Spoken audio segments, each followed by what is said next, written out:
Hello दोस्तों, नमस्कार। मैं भी एक आप सभी का बहुत बहुत स्वागत करता हूं रेलवे की एक नई वैकेंसी के साथ में। तो फाइनली साथी रेलवे एनटीपीसी 10+2 वालों के लिए नई वैकेंसी आउट कर दी गई है। रेलवे तो भाई पटरी पर बहुत ही अच्छी तरीके से चल रही है। क्या आपने पटरी पर चलना स्टार्ट किया है कि नहीं, अपनी तैयारी स्टार्ट किया है कि नहीं? तो फाइनली साथी रेलवे जो बोल रहा है उसी पे चल रहा है। और उसने बोला था कि हम 28 अक्टूबर से अंडर ग्रेजुएट वालों के लिए फॉर्म फिलअप स्टार्ट करवा देंगे। तो फाइनली मेरे दोस्त 28 अक्टूबर से आप फॉर्म भरना स्टार्ट कर देंगे। ये वीडियो हम साथी 27 अक्टूबर के करीबन 11 बजे शूट कर रहे हैं। तो आप समझ सकते हैं कि आरआरबी और सरकारी रिजल्ट पे आप जाकर देखेंगे तो 27 अक्टूबर को ही रेलवे ने भाई फुल नोटिफिकेशन को जारी कर दिया है। और आप यदि 10+2 हैं तो एनटीपीसी का फॉर्म आपके लिए आ चुका है। आप आज से यानी 28 अक्टूबर से ऑनलाइन अप्लाई स्टार्ट कर सकते हैं। और कब तक करेंगे? 27 नवंबर तक, यानी एक महीने के समय आप सभी के पास है। तो इस वीडियो में साथी फुल नोटिफिकेशन को देखने वाले हैं। कौन कौन फॉर्म फिलअप करेगा, इसका क्वालिफिकेशन तो आप सभी को मालूम है। 10+2 होने वाला, एज लिमिट क्या होने वाली है। रेलवे तो एक गलत काम किया है, उस गलत काम को हम अंतिम बात करेंगे, लेकिन उसको सुधारा जाएगा रेलवे की तरफ से, जो हम लास्ट में उस पर चर्चा करने वाले हैं। पहले भाई हम लोग एनटीपीसी 10+2 वालों के लिए नई वैकेंसी के बारे में चर्चा कर लेते हैं। तो आपके लिए सुनहरा मौका आ चुका है। यदि आपने साथी अभी तक तैयारी स्टार्ट नहीं किया है तो मेरे दोस्त तैयारी स्टार्ट कर दीजिए, क्योंकि इसमें सबसे आसान मतलब कि सिलेक्शन लेना होता है। बस जीके, रीजनिंग, मैथ पढ़ के इसमें आप सिलेक्शन ले सकते हैं। तो फुल नोटिफिकेशन को देखेंगे तो साथी 28 अक्टूबर से आप लोग अंडर ग्रेजुएट वालों आप जितने हैं तो फॉर्म फिलअप स्टार्ट कर देंगे। 27 नवंबर तक चलने वाला है और लास्ट डेट जो आप पैसा कटाएंगे वो 29 नवंबर को, ठीक है। और दोस्त जो आपसे फॉर्म फिलअप में कोई गलती हो जाती है तो उसका विंडो जो ओपन होता है वो 30 नवंबर से ओपन होगा, जो कि 9 दिसंबर तक चलने वाला है। ओके मेरे दोस्त, तो ध्यान दीजिएगा, यह सरकारी रिजल्ट पे भी फुल नोटिफिकेशन आ चुका है और आरआरबी के भी मेन ऑफिशियल पे आ चुका है, ठीक है। तो यहाँ पे देख सकते हैं एप्लीकेशन का पैसा कितना लगेगा। यदि आप जनरल से हैं, ओबीसी से हैं, ईडब्ल्यूएस से हैं तो मेरे दोस्त 500 रुपया लगेगा। और भाई रेलवे बोलता है कि जब आप एग्ज़ाम दे देते हैं तो हम आपका 400 रुपया रिफंड कर देते हैं, लेकिन अब धीरे धीरे अपना सिस्टम में सुधार कर रेलवे, तो इस बार हो सकता है कि आपको मिल जाए। और SC ST EBC के लिए भाई 250 रुपये लगेगा। और ऑल कैटेगरी जितने भी फीमेल कैटेगरी हैं उनके लिए 250 रुपये लगेगा, ठीक है मेरे दोस्त। और हम चर्चा आगे बढ़ते हैं। तो इस बार जो आपका बड़ा बदलाव हुआ है कि जो RRB NTPC inter level notification जो हुआ, एज लिमिट एज ऑन 1 जनवरी 2026 से गणना कर रहे हैं। ये याद रखिएगा, 1 जनवरी 2026 से गणना करें। आपका मिनिमम एज 18 होना चाहिए और मैक्सिमम एज आपका 30 वर्ष होना चाहिए।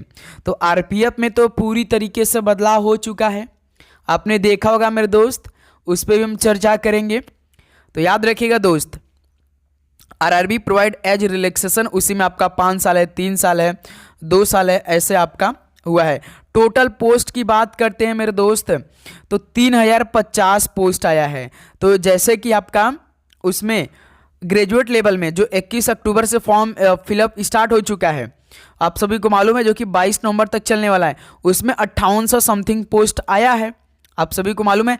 तो इसमें मेरे दोस्त 3050 पोस्ट आया है, यानी 3050 पोस्ट आया है। ओके मेरे दोस्त, और इस पे तो आप सभी को मालूम है कि एनटीपीसी इंटर लेवल का 3050 वैकेंसी है। एलिजिबिलिटी क्राइटेरिया क्या होने वाला है, ध्यान दीजिएगा भाई।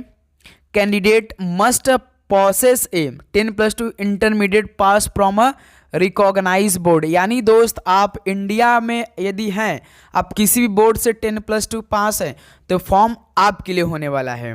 ये बात आप ध्यान दीजिएगा, यहाँ पे साफ सुथरा लिखा हुआ है रेलवे के फुल नोटिफिकेशन में, ठीक है मेरे दोस्त। तो आप यदि 10+2 हैं तो आपके लिए वैकेंसी है। आप इंडिया के किसी भी बोर्ड से पास है तो ये फॉर्म आपके लिए होने वाला है। यदि आपका मिनिमम एज 18 साल है और मैक्सिमम साल आपका 30 या मान के चलिए 35 साल है, क्योंकि उसमें 5 साल का छूट भी मिल रहा है, ठीक है। तो 35 साल है तो आपके लिए फॉर्म होने वाला है, ठीक है मेरे दोस्त, ये तो आप आज से फॉर्म फिलअप स्टार्ट कर देंगे, जो कि दोस्त मेरे लास्ट नवंबर तक आप फॉर्म फिलअप करेंगे।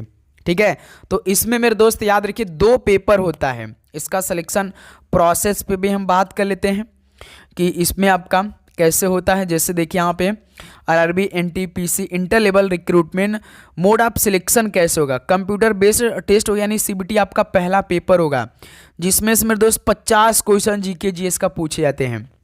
ये बात याद रखिएगा, स्टार्टिंग में पहले आपका 50 क्वेश्चन ये रहेगा और जीके 50 टू जीके सबसे अधिक रहता है।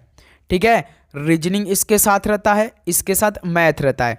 उसके बाद मेरे दोस्त कंप्यूटर बेस्ड टेस्ट होता है। जब सीबीटी 2 होता है ना तो 50 टू जीके जीएस रहता है, लेकिन 35 टू रीजनिंग होता है, 35 टू मैथ होता है। 120 क्वेश्चन का आपका पेपर होता है। ये दूसरा पेपर होगा। जब आप पहला पेपर को क्वालिफाइंग करते हैं तो इसमें तो समथिंग आपका जैसे कि सीबीटी 1 में 40 टू जीके याद रहता है और 25 टू रीजनिंग रहता है, 25 टू मैथ रहता है। ठीक है मेरे दोस्त, ये 90 क्वेश्चनों का आपका पहला सीबीटी 1 होता है, दूसरा का 120 का होता है। ठीक है, इसमें आप देख सकते हैं और क्या क्या इन्होंने रिक्वायर्ड किया है। Skill test, typing test, aptitude test. उसके बाद आपका क्या होगा, डॉक्यूमेंट वेरिफिकेशन होगा। लास्ट में आपका एमई होगा, यानी मेडिकल एग्जामिनेशन होगा। तो ऐसे आपका सिलेक्शन प्रोसेस रहने वाला है एनटीपीसी 10+2 यानी अंडर ग्रेजुएट के लिए। पहला सीबीटी 1, दूसरा CBT 1, skill test, typing test, aptitude test, document verification, medical examination. तो ऐसा आपका सिलेक्शन रहने वाला है। ओके मेरे दोस्त, तो आज इसे फॉर्म फिलअप स्टार्ट कर दीजिए और हम प्रीवियस ईयर के जीके क्वेश्चन के साथ आपके साथ मिल रहे हैं थोड़ी देर में। तो आप चैनल को सब्सक्राइब कर लीजिए, नोटिफिकेशन को जरूर ऑन करिएगा, अपनी तैयारी यहाँ से स्टार्ट करिए। ओके मेरे दोस्त, तो मिलते हैं साथ ही नेक्स्ट सेशन में। सभी को जय हिंद, जय भारत। पढ़ाई करते रहिए। All the very best. धन्यवाद।